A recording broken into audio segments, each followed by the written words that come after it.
सुप्रभात विद्यार्थियों, मैं योगेंद्र सिंह सांकला, सहायक आचार्य हिंदी, गवर्नमेंट बांगड़ कॉलेज पाली। विद्यार्थियों, हम बीए प्रथम वर्ष के मध्यकालीन कविता पाठ के प्रथम अध्याय कबीरदास को पढ़ा। फिर उसके पश्चात हमने मलिक मोहम्मद जायसी, जो कि सूफी काव्य परंपरा के प्रमुख कवि माने गए हैं, जो कि आपकी पाठ्य पुस्तक के अंतर्गत रचित हैं, और उसके अंतर्गत नागमती वियोग खंड के हमने 2 चौपाइयों का और दोहों का व्याख्यात्मक अध्ययन किया। अब हम आज तीसरे उसी क्रम के अंतर्गत कि नागमती का जो वियोग खंड है, उस वियोग खंड का जो तीसरा पद्य है, चौपाई है, उसका हम व्याख्यात्मक अध्ययन करेंगे। तो हम देखते हैं कि यह तीसरी व्याख्या कौन सी है। तो उसके अंतर्गत हमारे सामने यह व्याख्या आती हैं। पाट महादेहियन हारु समुझ जीव चितु चेतु संभारु भवर कवल संग होई न परावा संवरी नेहे मालती प आवा प्यू सेवाती सो जैसे प्रीति टेकु प्यास बांधु जियथीति धरती जैसे गगन के नेहा पलटी भरे बरखा ऋतु मेहा पुनि बसंत ऋतु आव नवेली सो रस सो मधु कर सो वेली जनी अस जीव करिसी तू नारी दही तरवरी पुनि उठी संभारी दिन दस जल सुखा का नशा पुनि सोई सरवर सोई हंसा मिली जो बिछुरे साजन गही भेंट गहंत तपस तपनि मिग्रीशा जे सहसई अद्रा ले पलहंतु। हमने पिछले दोहे के अंतर्गत ये देखा था कि नागमती जो है वह अपने प्रियतम राजा रतन सेन के विरह में व्यथित होने लगती है, और व्यथित के अंतर्गत उसकी अत्यंत क्षीण स्थिति हो जाती है। उसके एक क्षण के लिए उसके शरीर में श्वास आती है और दूसरे शरीर से उससे के शरीर से श्वास निकल जाती हैं। उसकी जो सखियाँ हैं वह उसे पवन का झोला झुलाती रहती हैं।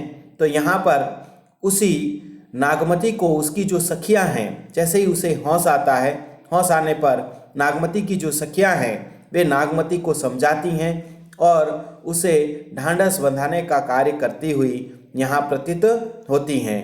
वे कहती हैं कि तुम्हारा प्रियतम जो है वह तुम्हें छोड़कर के अवश्य गया है, लेकिन एक दिन वह अवश्य ही पुनः तुम्हारे याद को लेकर, तुम्हारे स्मरण को लेकर, तुम्हारे प्रेम को लेकर वह पुनः लौट करके आएगा। इसलिए तुम्हें धैर्य धारण करने की आवश्यकता है। इस प्रकार से इतना अधिक विचलित और व्यथित होने की आवश्यकता नहीं है। इसी बात को समझाती हुई इस पद के अंतर्गत क्या कहती हैं, इसका हम व्याख्यात्मक अध्ययन करेंगे। तो देखो क्या कहा है। पाट महादेहियन हारु, नागमती की जो सखियां हैं वह नागमती से कहती हैं, क्या कहती है। पाट, पाट का मतलब होता है पटरानी। महादेवी यानी महादेवी, हियन हारु कि तुम इस प्रकार से हृदय से हार मत मानो। समुझी जीव चितु चेतु संभारो कि तुम अपने जीव में इस बात को, जीव को समझाओ। चितु चेतु संभारो, और अपनी चेतना अवस्था को पूर्ण रूप से संभाल करके रखो। इस प्रकार से तुम्हें अपनी चेतना अवस्था को खोने की आवश्यकता नहीं है। तो इसलिए कहा है कि तुम इस तरह से हृदय से मत हारो और इस तरह से खिन्न होकर के अपने चित्त को खोने की तुम्हें आवश्यकता नहीं है, और अपने चित्त को संभालने की का प्रयास करो। वापस देख लो। पाट महादेहियन हारो के हे पटरानी महादेवी, तुम इस प्रकार से ही अपने हृदय से हार मत मानो। समझी जीव कि तुम अपने जीव को समझाओ।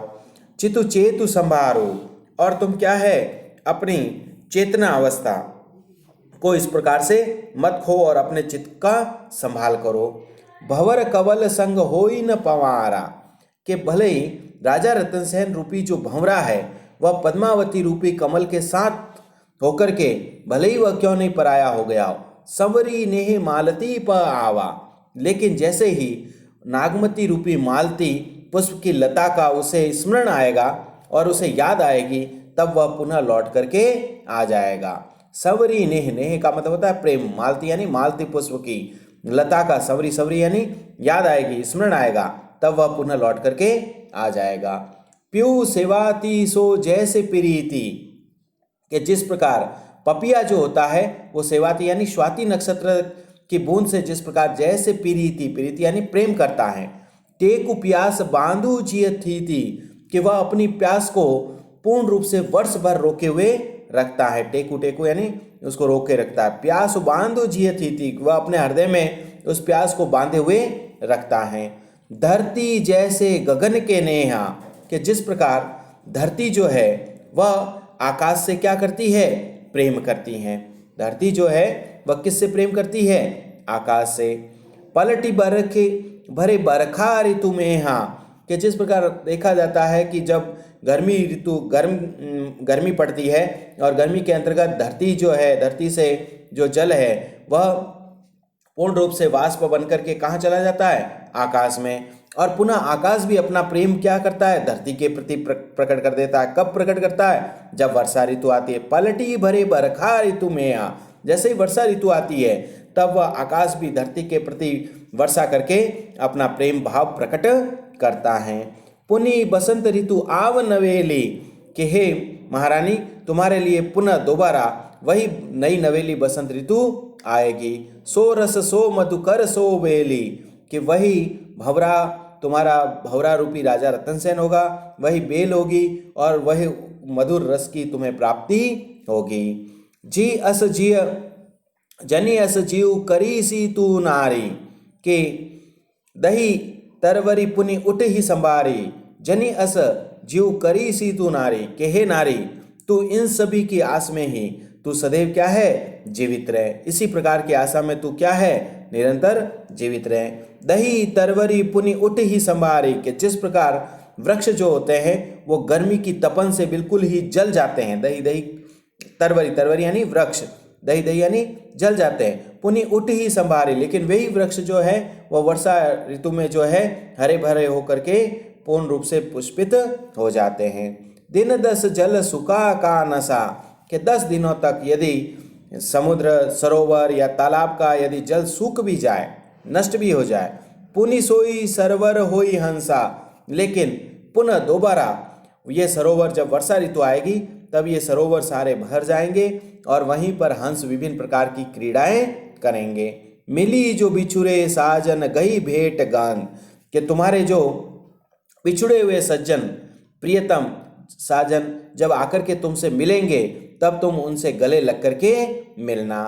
तपनी मिगरी सा से जे सही अधराते पलहंतु, कि जो गर्मी में मृगरीषा नक्षत्र के अंतर्गत जो गर्मी को सहन करता है वही व्यक्ति क्या है, अदराते पलहंतु, कि आद्रा नक्षत्र लगने पर वह पूर्ण रूप से वर्षा ऋतु से पल्लवित और पुष्पित हो जाता है। जो वृक्ष क्या है, गर्मी की मृगरीषा नक्षत्र के अंतर्गत गर्मी को सहन करता है, वही जब आद्र नक्षत्र लगता है तो पहले की तरह हरा भरा हो जाता है।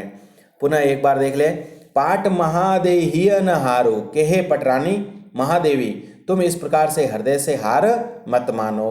समुझी जीव चितु चेतु संभारो, कि तुम अपने जीव को पूर्ण रूप से क्या है, संभालो। चितु चेतु संभारो, और अपनी चेतना अवस्था को संभाल करके रखो। इस प्रकार से तुम्हें चेतना अवस्था को खोने की आवश्यकता नहीं है। भंवर कवल संग होई न परावा, कि भले ही तुम्हारा राजा रतनसेन रूपी जो भंवरा है वह पद्मावती रूपी कमल के साथ होकर के भले ही अभी तुमसे पराया हो गया हो। सवरी ने मालती प आवा, लेकिन हे नागमती रूपी मालती जब जैसे ही तुम्हारा स्मरण उस भंवरे रूपी राजा रतनसेन को आएगा तब वह पुनः लौट करके आ जाएगा। किस प्रकार से आ जाएगा, प्यू सेवाती सो जैसे प्रीति, के जिस प्रकार पपिया जो है वो सदैव स्वाति नक्षत्र की बूंद से ही प्रेम करता है और उसके लिए प्यासा रहता है। टेकु प्यास बांधू जिय थी, और वह अपनी प्यास को वर्ष भर बांध करके रखता है और उसके लिए धैर्य को धारण करता है। धरती जैसे गगन के नेहा, के जिस प्रकार धरती जो है वह आकाश से क्या करती है, प्रेम करती है। कैसे, जब गर्मी की ऋतु आती है तो धरती से जो जल है वह वाष्प बन करके ऊपर आकाश में चला जाता है और बादल बन जाता है। लेकिन पुनः पलटी भरे बरखा ऋतु में, हाँ, लेकिन जैसे ही वर्षा ऋतु आती है तो पुनः आकाश जो है अपना समूचा प्रेम धरती के प्रति प्रकट कर देता है। पुनि बसंत ऋतु आव नवेली, इसलिए हे नागमती तुम्हारे लिए भी पुनः बसंत ऋतु नई नवेली बसंत ऋतु आएगी। सो रस सो मधुकर सो बेली, कि फिर तुम्हारे लिए वही प्रेम रूपी रस होगा, वही प्रियतम राजा रतनसेन रूपी भंवरा होगा और वही बेल होगी। जनी अस जीव करीशी तू नारी, कि हे नारी तू इस बात को अपने हृदय में अच्छे तरह से जान करके धैर्य को धारण कर। दही तरवरी पुनि उठे ही संभारी, कि जिस प्रकार ग्रीष्म ऋतु के अंतर्गत जो वृक्ष जल जाते हैं वही पुनः क्या है, जब वर्षा ऋतु आती है तो हरे भरे हो जाते हैं। दिन 10 जल सुखा का नशा, कि अगर गर्मी की ऋतु के अंतर्गत 10 दिनों तक तालाब सरोवर में भरा हुआ जो जल है वह यदि सूख भी जाए, नष्ट भी हो जाए, पुनि सोई सरोवर होई हंसा, लेकिन जैसे ही वर्षा ऋतु आती है तो वही सरोवर पुनः जल से भर जाते हैं और वहाँ पर हंस पुनः क्रीड़ा करते हैं। तो वैसे के वैसे तुम्हारे प्रियतम भी पुनः लौट करके आएंगे। मिली जो बिछुरे साजन गही भेंट गांध, के हे नागमती, नागमती की सख्या नागमती से कहती है, हे नागमती के मिली जो बिछुरे सज्जन, के तुम्हारे बिछड़े हुए जो साजन हैं प्रियतम राजा रतनसेन तुम्हारे, वे पुनः बिछड़ने के पश्चात जब तुम्हारा उनसे मिलन होगा, गई भेंट गहन, तो तुम उनसे गले लग करके मिलना। तपनी मृगृह सा से सही अदरा ते पलहंतु, के जिस प्रकार मृगऋषा नामक नक्षत्र के अंतर्गत भयंकर जो व्यक्ति ताप को सहन करता है, वही व्यक्ति आद्रा नक्षत्र लगने पर पहले जैसा हरा भरा हो जाता है। तो इस प्रकार हमने देखा कि यहाँ पर नागमती की जो सखियाँ हैं वह नागमती से वो वैर व्यथा से व्यथित होकर के इस प्रकार से दुखी न होकर के धैर्य को बंधने की बात को यहाँ पर दर्शाती हैं। तो सबसे पहली अगर विशेषता की बात की जाए तो यहाँ पर प्रोषित पतिका नायिका के प्रति सखियों की सहानुभूति और सद्भावना को व्यक्त किया गया है। दूसरी बात है कि यहाँ पर रूपक अलंकार का प्रयोग स्थान स्थान पर देखने को भंवर कवल संग होई न परावा, उसके साथ साथ अनुप्रास अलंकार का प्रयोग है। उसके साथ साथ जैसे पीयू सेवाती सो जैसे प्रीति उदाहरण अलंकार का प्रयोग किया गया है। पीयू सेवाती सो जैसे प्रीति में उदाहरण अलंकार, अंत्यानुप्रास अलंकार जैसे संभारू आवा थी, यह है ना, जैसे प्रीति थी परावा आवा, ठीक है ना। तो इसके अंतर्गत पूर्ण रूप से इसका प्रयोग हमें देखने को मिलता है। उसके साथ साथ हम यदि बात करें तो माधुर्य गुण की यहाँ पर विशेष रूप से प्रधानता होती हुई हमें दिखाई देती है। रूपक अलंकार का भी प्रयोग है, रूपकास अतिशोक्ति का प्रयोग हुआ है, प्रतिवस्तुपमा अलंकार का भी प्रयोग हुआ, दोहा और चौपाई शैली के अंतर्गत समूचा पद रचा गया है और मसनवी शैली का भी प्रयोग किया गया है और वियोग श्रृंगार रस की यहाँ पर प्रधानता हमें देखने को मिलती है। और उसके साथ साथ यदि भाषा की यदि बात की जाए तो अवधी भाषा का प्रयोग दिखाई देता है। तो विद्यार्थियों, आज हमने मलिक मोहम्मद जायसी के नागमती वियोग खंड के इस तीसरे दोहे का हमने व्याख्यात्मक अध्ययन किया। अगले वीडियो के अंतर्गत हम इसी क्रम के अंतर्गत चौथे दोहे का हम व्याख्यात्मक अध्ययन करेंगे। धन्यवाद विद्यार्थियों।